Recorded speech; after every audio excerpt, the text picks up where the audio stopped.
Olá, olá, galerinha! Sou eu, professora Tati Rezende, de Biologia, com algumas dicas para vocês para a prova do PAIS 3.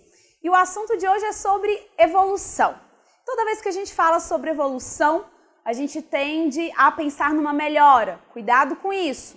Evolução é adaptação, é modificar para adaptar a um determinado ambiente.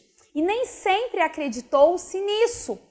A gente tem que pensar naquele cenário onde a Igreja Católica ela era extremamente impositória e ela acreditava e pregava o fixismo e a imutabilidade das espécies. Até surge quem? Lamarck. Lamarck ele reúne toda a sociedade científica e anuncia duas grandes leis. Primeira, lei do uso e desuso.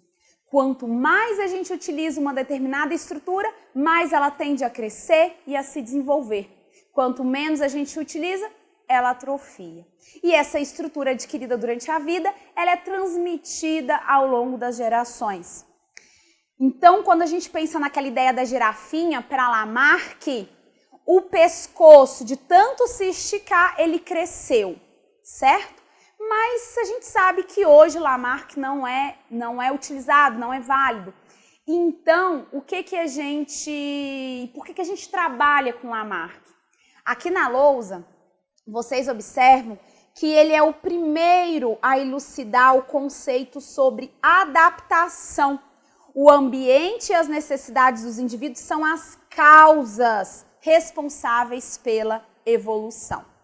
Bom, e por 50 anos, esse conceito, devido à ideia da transmissão dos caracteres adquiridos de Lamarck, ele fica abafado. E só depois vem Charles Darwin, depois de uma viagem de volta ao mundo, propondo aí um novo conceito sobre a evolução, que a gente admite até hoje, que é a seleção natural. A seleção natural, ela fala que o ambiente, ele seleciona os indivíduos mais adaptados, aqueles que apresentam características vantajosas para aquela condição ambiental. E Lamarck, ele não trabalha com essa seleção. Ele fala que o indivíduo, ele se transforma.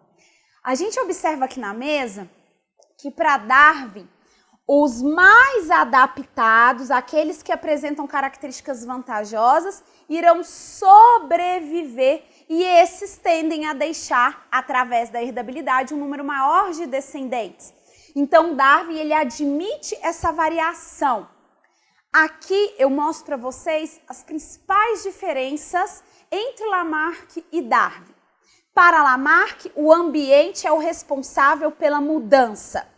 Ele cria necessidades que vão levar a determinados comportamentos.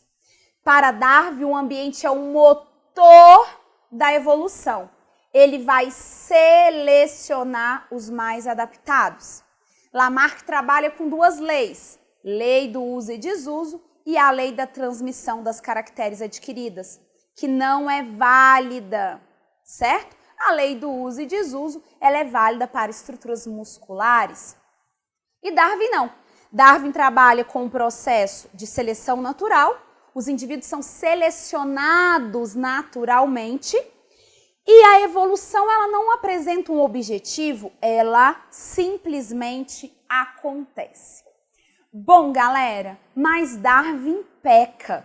Na verdade, naquela época não se conhecia sobre genética. Darwin sabia que existia uma variabilidade, mas não sabia de onde vinha essa variabilidade.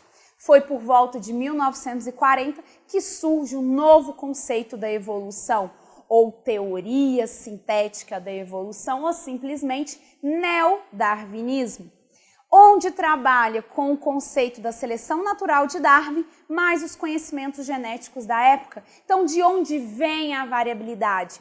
A nossa primeira e principal fonte de variabilidade genética são as mutações. E quando a gente fala de mutação, a gente tende a pensar em indivíduos com superpoderes, né? Indivíduos fantásticos que rodopiam, soltam fogo, agressivos. indivíduos como os X-Men, mas não, as nossas mutações, elas simplesmente são responsáveis por essa nossa diversidade. E, infelizmente, é ela que vai causar um indivíduo mais careca, com mais cabelo, olho claro, olho escuro, certo? Então, a teoria do neodarwinismo é essa. É a teoria de Darwin melhorada com aprofundamento dos conceitos genéticos, ok? Eu vou ficando por aqui e eu espero que vocês tenham curtido essa super dica. Um beijão e tchau, tchau!